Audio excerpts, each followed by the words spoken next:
Salam, on arrive au chargement appliqué pour la crottère. Donc vous êtes sur la dernière élévation ou bien sur la vue en plan au niveau du dernier plancher qui correspond à votre terrasse.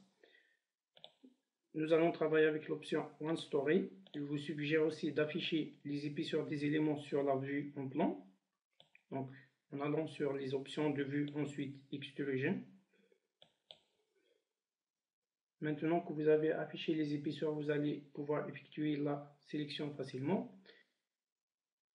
Vous allez maintenant sélectionner tous les éléments de type poutre. Donc en allant sur Select, ensuite By Frame Sections, vous sélectionnez les poutres principales, secondaires et les poutres de chaînage si vous avez.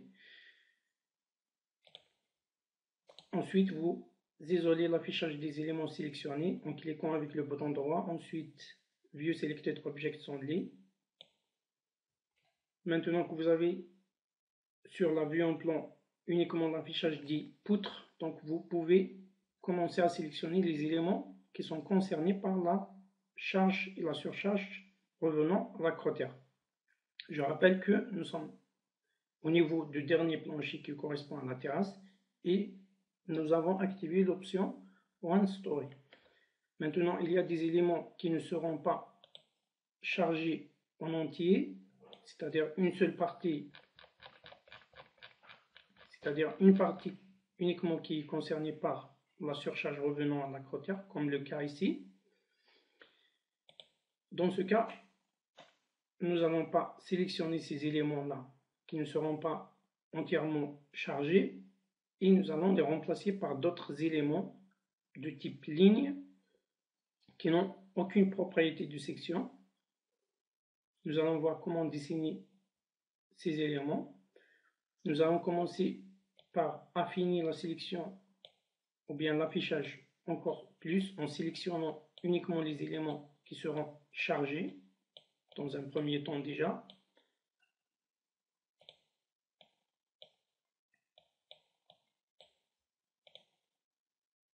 Pour cet élément par exemple, je ne le sélectionne pas pour le moment puisqu'il ne sera chargé que partiellement, une partie n'est pas concernée par la surcharge ou bien la charge de la crottère.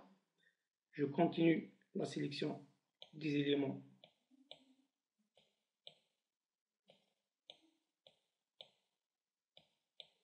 qui sont sur le périmètre et donc qui vont recevoir la charge de la crottère.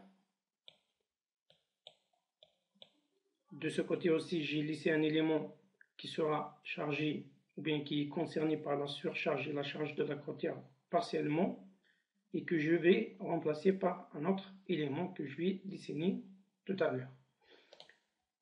Maintenant, avec clic bouton droit, vous affichez uniquement les objets sélectionnés.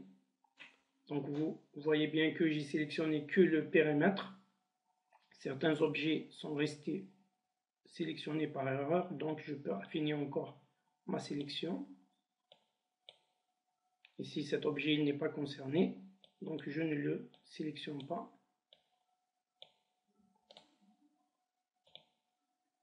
Voilà. Maintenant, pour dessiner les deux éléments manquants ici sur le périmètre, donc vous allez sur Draw Line Object, puisque nous allons dessiner des éléments de type ligne.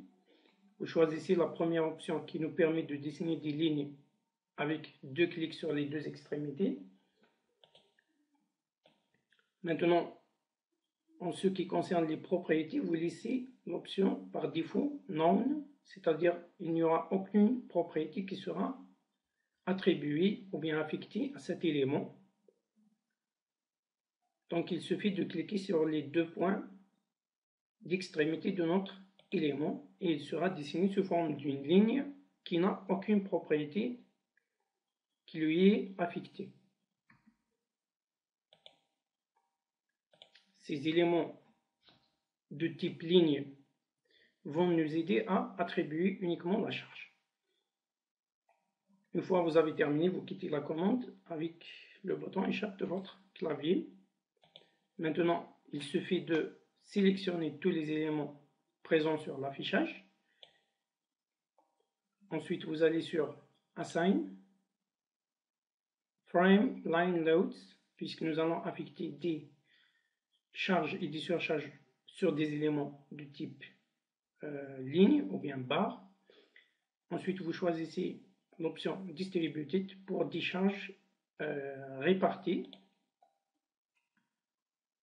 On commence par la charge permanente G, donc vous sélectionnez le cas de chargement G pour les charges permanentes. Ensuite, sur l'option Uniform Load, vous donnez la valeur de votre charge uniformément répartie. Dans mon cas, elle est donnée par le calcul égale à 1,46. Ensuite,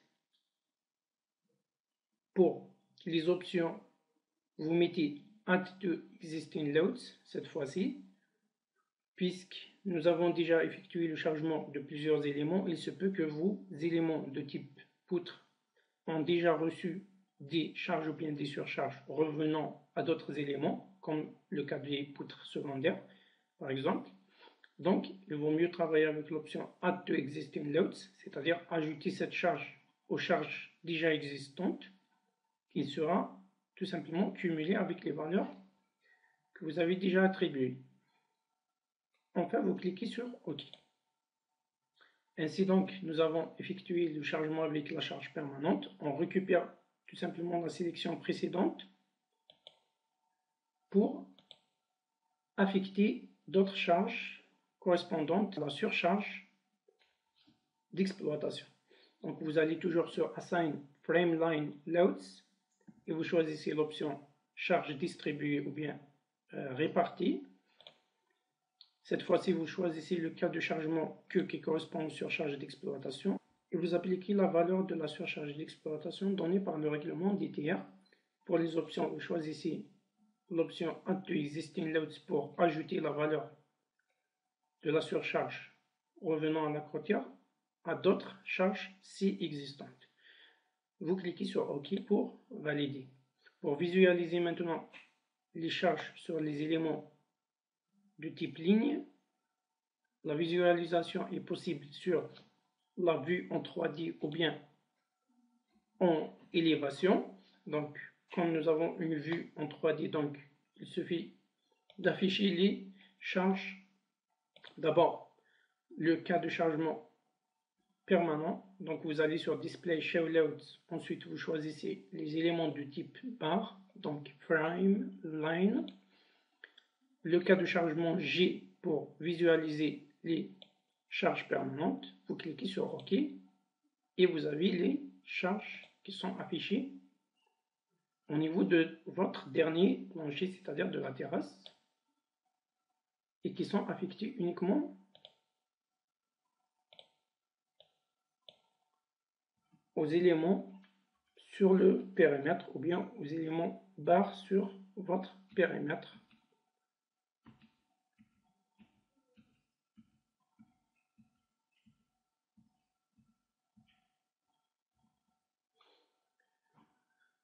Pour afficher les surcharges d'exploitation, vous allez sur la même option, c'est-à-dire Display Show Loads, ensuite Frame Line. Cette fois-ci, vous choisissez le cas de chargement Q qui correspond aux surcharges d'exploitation. Vous cliquez sur OK et vous avez la valeur de la surcharge d'exploitation ainsi que son emplacement.